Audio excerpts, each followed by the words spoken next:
Hi there, I'm Kat. Let's knit together.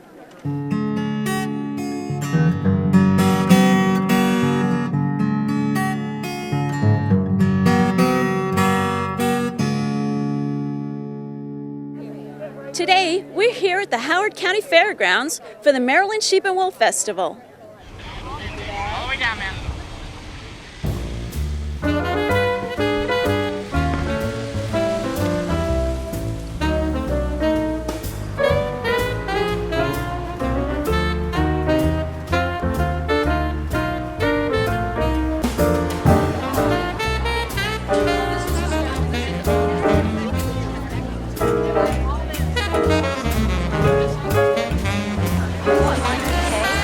Yes. Where did you actually find the yarn? You go in, you go in. Come back out? Yeah. This is just amazing. So right now, these folks are just online to pay for their socks at Rock. Forget the fact that they have to pick them out way in there and then come back on this line.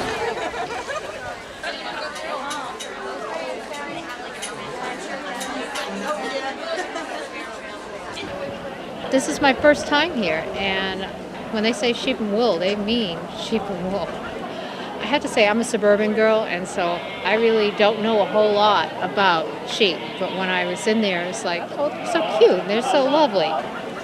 From what I understand from friends who are in the area who participate here, this festival was started to try to allow the local farmers to have a way to connect with the weaving community and the spinning community and the Fiberarts community.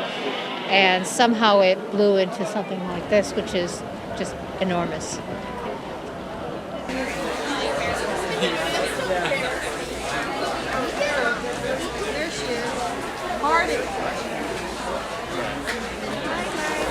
That's that part? Yeah, it needs a good guy. Anyway, 19 times 2.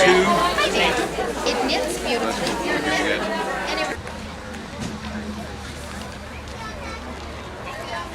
Very good. Sorry, you brought the chair. I left mine in the car. It's been a couple of years.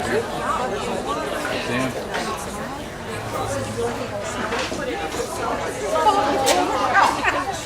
You weren't kidding.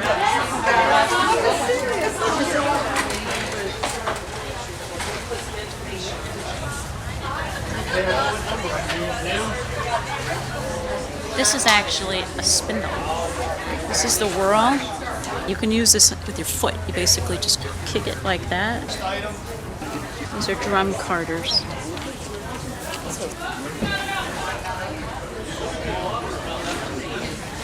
Anybody in at 25? I got 20 here, now 5. Anybody in at 25? 25 and 30. 25's a bid, 30 and now 5. 30 here, now 5. Anybody in at 35? I got 30 and now 5. Sold, $30. 75 and 80. I'm at 75's a bid and now 80. I got 75 and now, you know, she's at 75. 75. I got 75 and now 80. Anybody in at 80? Sold, 75. Number 090.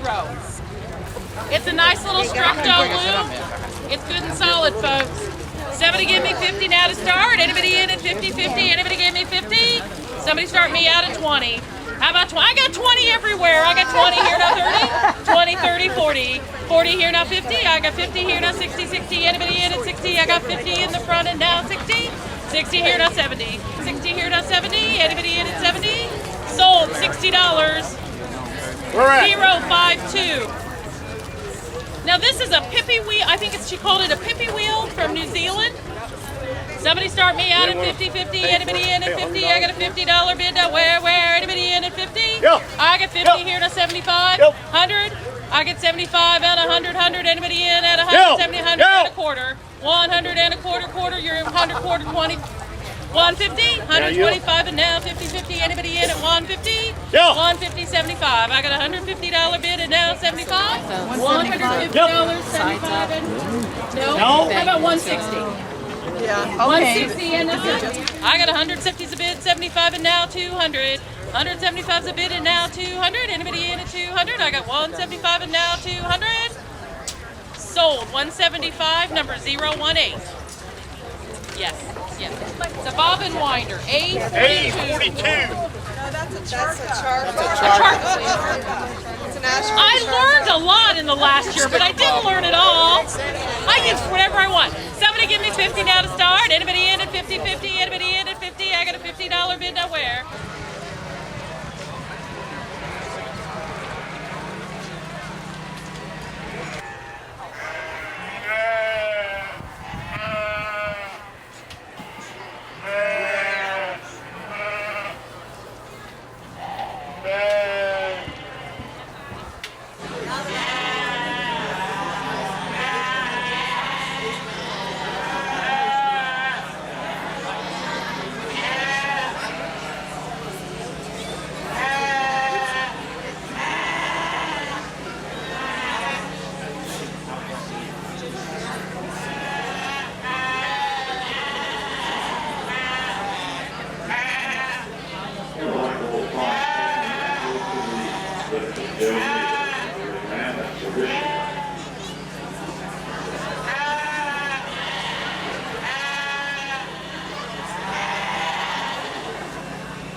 Oh, I do that. No, I do. It's a clapetee. It's a pretty stripe, though. There's another one.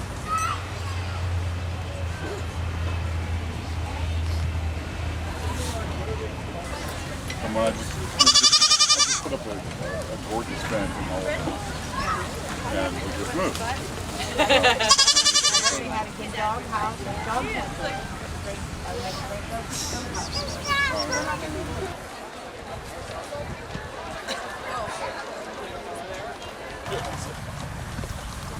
The dog he's going to start with is a dog named Scout.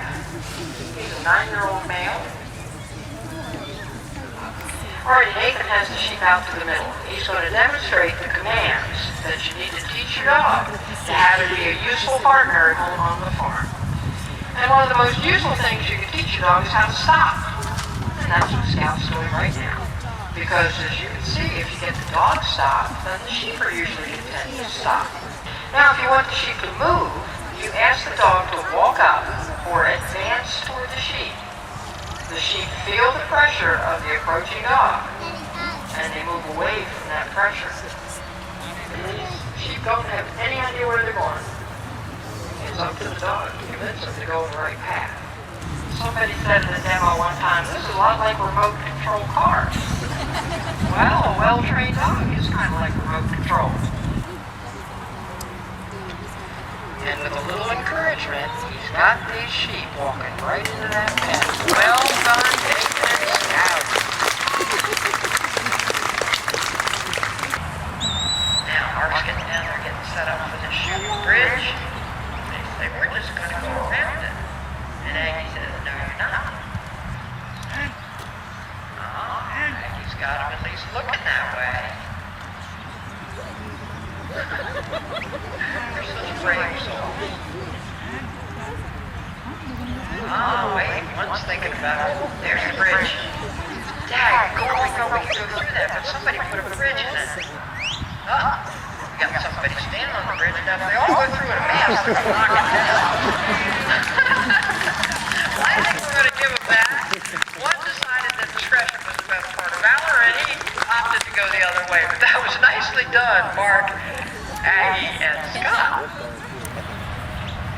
There they go. Well done, Nathan, Mark, and the dog.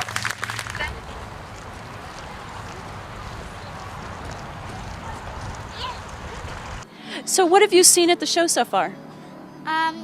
Well, so far I've seen mainly sheep.